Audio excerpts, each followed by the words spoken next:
Hello friends, welcome to defence matrix. तो AMC के लिए एक बहुत अच्छी न्यूज़ निकलकर सामने आ रही है और रियल प्रोग्रेस होती हुई दिखाई दे रही है। तो ये चीज़ हम जानते हैं कि एएमसी का जो प्रोजेक्ट एग्जीक्यूशन मॉडल है ये डिफरेंट है और इसको एडा द्वारा लीड किया जा रहा है। तो एक एक्सप्रेशन ऑफ इंटरेस्ट रिलीज किया गया था जिसके अंतर्गत पॉसिबल डेवलपमेंट पार्टनर को सीक आउट किया जा रहा है। ये यूआई जून में एडा द्वारा रिलीज किया गया था।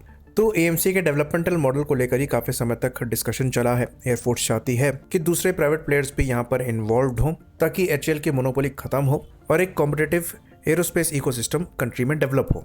तो पहले एसपीवी मॉडल के अंतर्गत इस प्रोग्राम का एग्जीक्यूशन होना था, लेकिन वहाँ सक्सेस नहीं मिल पाए, इसलिए दूसरा एग्जीक्यूशन मॉडल यहाँ पर अप्रूव किया गया, जिसका अप्रूवल इसी साल मई में मिला है। तो बेसिकली यहाँ पर सबको अपॉर्चुनिटी दी जा रही है, चाहे ये पब्लिक सेक्टर कंपनी हो, चाहे प्राइवेट सेक्टर हो, चाहे पब्लिक प्राइवेट सेक्टर की पार्टनरशिप हो, चाहे कंसोर्शिया हो या फिर जॉइंट वेंचर हो। यहाँ पर प्राइवेट कंपनीज भी जॉइंट वेंचर फॉर्म कर सकती हैं, यहाँ पर पब्लिक प्राइवेट कंपनीज भी जॉइंट वेंचर फॉर्म कर सकती हैं। तो इतना फ्लेक्सिबिलिटी देने के बावजूद यहाँ पर एचएएल को छोड़कर कोई और कंटेंडर मिल नहीं रहा था। और जिस तरीके से ये जो प्रोडक्शन मॉडल फॉर्म किया गया है, इसमें ये इंश्योर किया जा रहा था कि एचएएल अकेले पार्टिसिपेट ना कर पाए। तो बेसिकली ईओआई में रेप्यूटेड इंडियन कंपनीज को सीक आउट किया जा रहा था जिनके पास एरोस्पेस और डिफेंस सेक्टर का एक्सपीरियंस हो। साथ में जो भी बिडर यहाँ पर चूज किया जाएगा उसे ही फैसिलिटीज ओपन करनी पड़ेगी इन एयरक्राफ्ट के सीरियल प्रोडक्शन के लिए।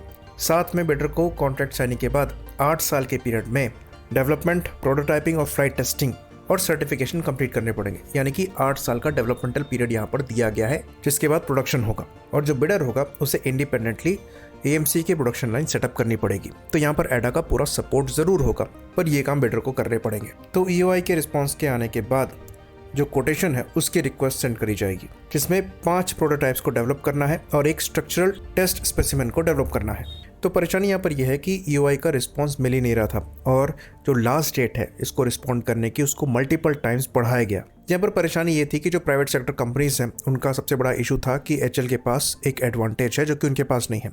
गवर्नमेंट ने दशकों तक एचएएल को फंड किया है और उनके पास प्रॉपर इंफ्रास्ट्रक्चर है ऐसे प्रोजेक्ट्स को एग्जीक्यूट करने का। वहीं पर एचएएल का आरोप ये था कि ईओआई में जो कंडीशंस डाली गई हैं उनको जानबूझकर ऐसे बनाया गया है ताकि एचएएल अकेले रिस्पॉन्ड ना कर पाए, जिसके अंतर्गत एक क्लॉज को जोड़ा गया है जो कि रेवेन्यू टू ऑर्डर बुक का है। तो क्लॉज ये है कि अगर किसी भी कंपनी का टर्नओवर जो टोटल ऑर्डर बुक है उससे 3 गुना ज़्यादा है तो उसको कोई मार्क्स नहीं मिलेगा। एचएएल का 8 टाइम्स है। तो अगर एचएएल को पार्टिसिपेट करना है तो उन्हें ऐसी प्राइवेट कंपनीज चाहिए जिनके पास कोई ऑर्डर्स नहीं है, ताकि जो कंसोर्टियम फॉर्म हो उसका overall revenue to order book ratio improve हो।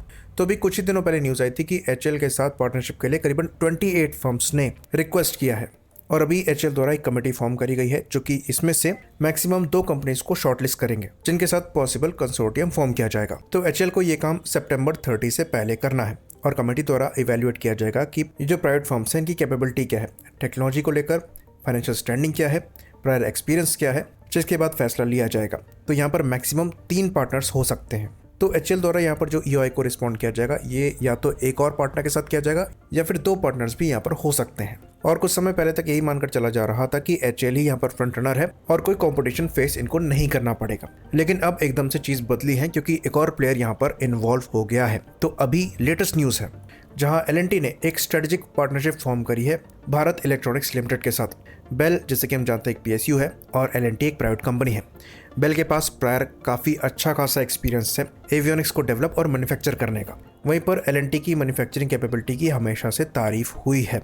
तो अब फाइनली जाकर आपको पहले कंटेंडर मिले हैं जो कि एचएएल को चैलेंज कर रहे हैं। कितना एक्चुअल में ये कर पाते हैं ये तो समय ही बताएगा, क्योंकि और अभी इनके खुद के चैलेंजेस होंगे। लेकिन अगर कोई आया है तो ये बड़ी बात है। अच्छी बात यहाँ पर ये है कि इन्होंने जो स्ट्रेटेजिक पार्टनरशिप फॉर्म करी है ये एक गवर्नमेंट पीएसयू के साथ ही करी है जिसके पास प्रायर अच्छा खासा एक्सपीरियंस है मिलिट्री हार्डवेयर्स को डेवलप करने का और सप्लाई करने का। तो इवन एलसीए प्रोग्राम में भी एल&टी और बेल दोनों ही अपना योगदान दे रहे हैं। तो तेजस मार्क 1 की जो विंग असेंबली है ये एल&टी द्वारा बनाई जाती है और इसी साल जुलाई में पहली बार इनको हैंडओवर किया गया है। वहीं पर बेल द्वारा 20 तरीके के एयरबोर्न इलेक्ट्रॉनिक सिस्टम्स बनाए जाते हैं तेजस के लिए। तो दोनों के पास अच्छा खासा एक्सपीरियंस है एलसी तेजस प्रोग्राम में काम करने का।